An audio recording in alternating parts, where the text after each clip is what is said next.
Hello and welcome to wish I S myself मिल्सी। और इस वाले वीडियो में हम लास्ट वाला पार्ट कंप्लीट करने जा रहे हैं। मतलब यहाँ पे चैप्टर नंबर 3 कम्प्लीटली ख़त्म हो जाएगा।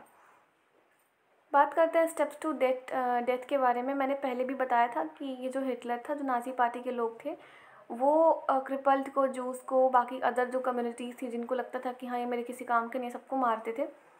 तो यहाँ पे उसका स्टेप बताया गया है कि सबसे पहला स्टेज क्या था। वो 3 स्टेजेस में कंप्लीट होते थे। पहला वाला स्टेज था एक्सक्लूजन, मतलब you have no right to live among us as citizens. तो जो न्यूरमबर्ग लॉ ऑफ सिटीजनशिप था सितंबर 1935 का, वो ये कहता था कि जो पर्सन है वो प्योर जर्मन रेस का होना चाहिए और वही यहाँ पे अलाउड रहने के लिए। उन्हीं के राइट्स को हम प्रोटेक्ट करेंगे और उन्हीं के पास ये राइट है कि वो अपने राइट्स को एंजॉय कर सके। ठीक है। देन अगेन, अच्छा ये 5 से 7 मिनट की ही वीडियो होने वाली है, उससे लंबी नहीं होगी। यहाँ पे चैप्टर ख़त्म हो जाएगा। जो मैरिजेज़ हैं बिटवीन ज्यूज़ एंड जर्मन को, उसको फॉरबिडन कर दिया गया। जो एक्स्ट्रा मैरिटल अफेयर हैं बिटवीन ज्यूज़ एंड जर्मन, उसको एक क्राइम बनाया गया। ज्यूज़ को नेशनल फ्लैग जो जर्मनी का होता है वो रखने से मना कर दिया गया। अगेन जो लीगल मेजर्स होते हैं और भी सारे से लिए गए थे। यहाँ पे 3 पॉइंट्स मेंशन करे गए हैं।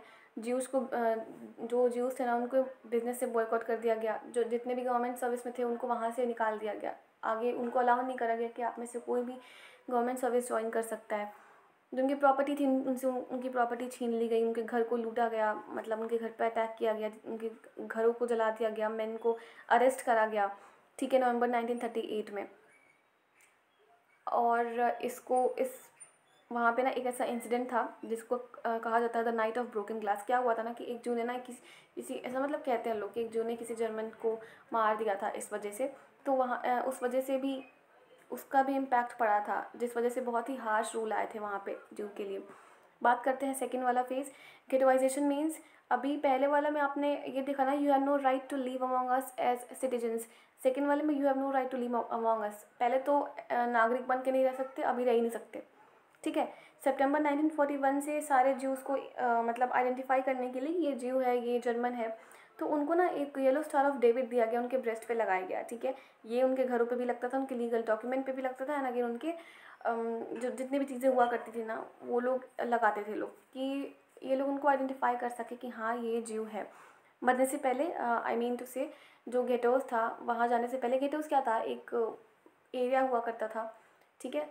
आप आज के टाइम पे समझ लो जहाँ पे बहुत कूड़े का ढेर लगा होता है, रोड पे चलते हैं। ठीक है। तो वहाँ पे जितनी गंदगी होती है ना, आप वैसे समझ लो कि वैसा कुछ एरिया वहाँ पे भी हुआ करता था। ठीक है। तो उनको घेटोस में लेके जाया जाता था जहाँ पे बिल्कुल गंदगी होती थी, एक्सट्रीम माइजरी एंड पॉवर्टी हुआ करती थी।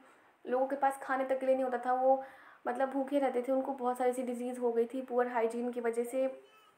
बेसिकली वो उनके पास कुछ था, बचा ही नहीं था अब। और इन घेटोज़ में जाने से पहले जितनी भी उनकी वेल्थ थी, जो कि कुछ थी भी तो है नहीं, बट जितनी भी बची कुची थी, सबको उनको सरेंडर करके जाना होता था। And the last phase is annihilation. रुको, ये वाली जो फ़ोटो देखो ना, जो अभी हमारे इधर हमारे एरिया में पोल्स वगैरह लगे होते हैं ना, जहाँ से लाइट वगैरह पास होती है, इलेक्ट्रिसिटी, ये वही पोल्स टाइप का समझ लो। ये जो नीचे दिख रहा है लाइन, वो वायर बना हुआ है। तो अगर कोई भागने की कोशिश करेगा या फिर इसके थ्रू लेके जाया जाता था, तो इसमें वो फंस के मर जाएगा। इतना ब्रूटल तरीके से मारा गया है। Not talking about only Poland से ही लोग आते थे कि नहीं, ऐसा नहीं था। पोलैंड से भी और एल्सर इन द ईस्ट, जितने भी ईस्टर्न एरिया है ना, जिनको जहाँ पे जर्मन पीपल रहते थे, वहाँ से सारे के सारे नॉन जर्मन्स को, जो नॉन आर्यन रेस के थे, उन सबको लेके आया गया, गेटोस में बंद कर दिया गया। फिर उसके बाद में कंसंट्रेशन कैंप में डाला गया। देखो ये रहा कंसंट्रेशन कैंप। देखो कितने छोटे छोटे विंडो हैं इसके, मतलब विंडोज़ को देख के लग रहा है, या ऑफकोर्स ये तो विंडोज़ ही लग रहा है दिखने में, ये कंसंट्रेशन कैंप है। और विंडोज़ को देख के लग रहा है कि हाँ इतने छोटे छोटे रूम्स वगैरह हुआ करते थे। विंडोज़ तो नहीं है, खैर वो डिज़ाइंस बने होंगे, क्योंकि विंडोज़ होता ना तो वो लोग खोल लेते, और अगर विंडोज़ होगा भी तो ये बंद ही होगा। ठीक है, जो कभी खुलता ना हो, बाहर से बंद, तो ऐसा कुछ होगा यहाँ पे। देख लो यहाँ पे कितने छोटे छोटे रूम्स हैं। पता नहीं है विंडो है कि डोर है, अभी साफ साफ पता तो चल रहा है नहीं। ये देखो ये शूज़ की फ़ोटो है। इतने सारे ज्यूज़ को इन लोगों ने मारा है, उसकी शूज़ की फ़ोटो। ठीक है। आप कुछ करके नहीं, आप कुछ पहन शूज़ वगैरह नहीं पहन के जा सकते थे वहाँ पे। उसके बाद में जो एक गैस चैम्बर था, गैस चैम्बर के बाहर जब लेके जाया जाता था तो उसके बाहर सारे कपड़े वगैरह उतरवा दिया करते थे। तो उनके ये देखो क्लोथ्स वगैरह सारे उतरवा दिए। यहाँ पे जो उसके क्लोथ्स वगैरह पड़े हुए हैं। बस यहाँ पे चैप्टर ख़त्म हो जाता है।